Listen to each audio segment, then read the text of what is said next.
you can't grade the test till the test has been turned in. And I think that we are in the middle of the test for Adam Peters when it comes to this offseason.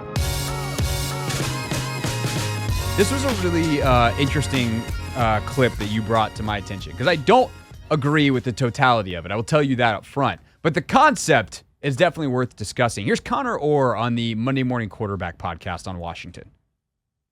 I did not like Washington's free agency at all. I hate the idea of microwaving this process and just being like, oh, okay, we made it to the NFC title game. Let's get Deebo Samuel and Laramie Tunsil and let's trade away all of our picks for veteran guys and this, it's not 2010 anymore. Like, it doesn't necessarily work that way. And now you're putting a lot on Jaden Daniels' plate. And for everybody that's telling me, well, you have to strike while the iron's hot. Yeah. That's what the Jets said with Mark Sanchez. That's what the Texans said with CJ Stroud. That's what all these teams, that's what the Eagles said with Carson Wentz. And it ended up just overloading these guys. And then they were never the same. I'll do the dismantling of the argument part, and then I want to discuss the idea of microwaving it or not, because that part is an interesting discussion. Yes. If your comparisons for the Commanders are the Mark Sanchez-led Jets, that's tough, and the Carson Wentz-led Eagles, who pivoted and have won multiple Super Bowls since, your argument might be terrible. So the specifics of Connor's argument are just absolutely horrendous. Because while, yes, they tried to go all in and build the dream team thing, the Eagles show that you can pivot off of that if it doesn't work. Exactly. And Mark Sanchez is not Jaden Daniels, so that's the end of that. Exactly. But the idea of microwaving and trying to do what the Texans tried to do last year, I think there are a lot of fans that have that nervousness and are questioning whether this is a good idea. You wanted to talk about this with me specifically. Why did you want to talk about this? Because it's like, I low-key, I get where he's coming from. Let me get out in front and say I disagree with the, premise that they're putting too much on Jaden's plate is something that he said. And I was like, huh? And what he's saying by that is, there's added pressure and expectation to succeed because look at what the franchise is doing to make sure that you succeed. So you have to prove them right, so to speak. I just think, and it's a blessing for us, we've got a quarterback that has the temperament of a 72-year-old retired postman. He just is cooling. It doesn't care about anything. He wakes up in the morning, he eats his cereal, he waters the lawn, and he goes back in and is the best granddad in America. Jaden being the best quarterback. His version of being a granddad is showing up at 4:30 to do a walkthrough with Cliff Kingsbury. He just, you know what I'm saying? So I hope you got the analogy, but I don't worry about that with him. But I do think they have given up picks. And for a front office that came in here, and one of the first things they said when they were at the press conference in Ashburn when they were both hired was, we're going to build this thing through the draft. And they've given up 2 third-rounders this year, a 4th-rounder this year, a 5th-rounder this year, a 6th-rounder this year, a 7th-rounder this year, and then a 2nd and a 4th next year. That's considered premium capital. Those are some of those, but also some of them, yes. Some of those are premium, and also they've gotten some back too, right? Correct. Some of those there were 2/3. They've actually. They've actually moved up in the 3rd round compared to where they were. Although I guess that pick went in the Tunsil trade. So that initially when they gave up the 3rd, it was he's really just flipping, honestly. So yeah, there are some, and maybe he's not done yet. And that's kind of my thing is if you exactly he's not done yet. We're evaluating this in the middle, right? You're grading the test and being like, this answer's wrong, and it's I haven't gotten to that question yet. I don't know if you've noticed, but the Scantron is only filled into question 50, and there's 75 questions on the test. There, Professor Connor Orr.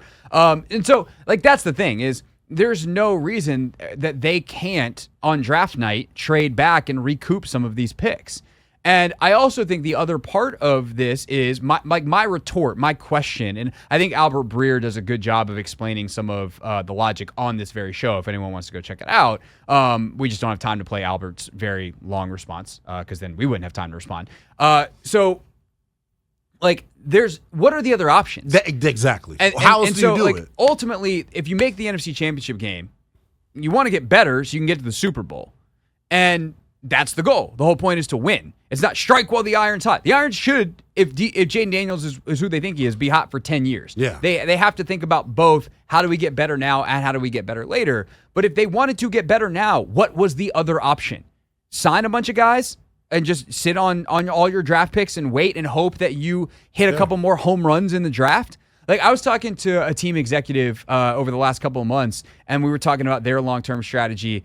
And they literally were just like, I know I'm like one of the guys that's hit for them, or one of the players that's hit for them. They were like, I'm not going to get that lucky again. There's a reality that, like, if you are hitting on fifth rounders, or if it's the NBA, late first rounders, if it's other leagues, like, undrafted free agents, right? I'm thinking of one of the soccer players in town who now is like a starting caliber player, was an undrafted free agent. Like, there are exceptions to the rule always, but you can't rely on exceptions. And when you're picking at 29 and you plan on picking at least there or later for multiple years in a row, you have to find a way to get premium talent. Because guess what? And I know the one thing that's interesting is, right, like, for years we had talent evaluators here that were alleged to be getting drunk on the job, and they weren't seen as serious football people. We got serious football people in the building. So the days of, like, pretending like we know more than them, I'm done with that. Because I trust Adam Peters. Is why I keep saying we're at the mercy of the evaluator.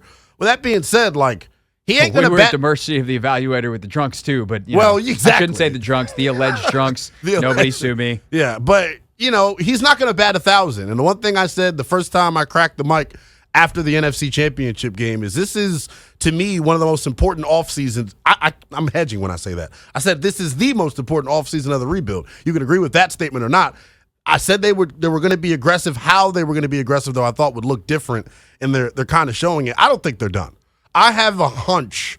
I just don't think you can wait until the draft. And it goes from about what you said last week to me, which I've repeated it 1,000,000 times because I think it's spot on.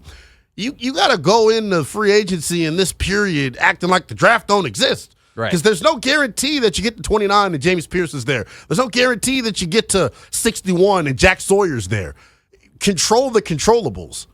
Yeah, I may go get Trey Hendrickson. Still. I don't know. See, that's the one thing is, like, I think the Hendrickson door for now is closed. But we were talking about this in a break, right? What if on draft night Trey Hendrickson still hasn't been traded? And the Commanders have an offer on the table to move back to 39, let's say. Let's not make it a 5 or 6 thing. Let's make it where they have to go back a little farther because that's going to get them more in return. Right. And they do that knowing if we can get an extra second here, we can replace our second from next year, and maybe we trade that 39th pick for Trey Hendrickson. Or we trade our 61st pick if Cincinnati will take it for Trey Hendrickson. Like, now we're cooking.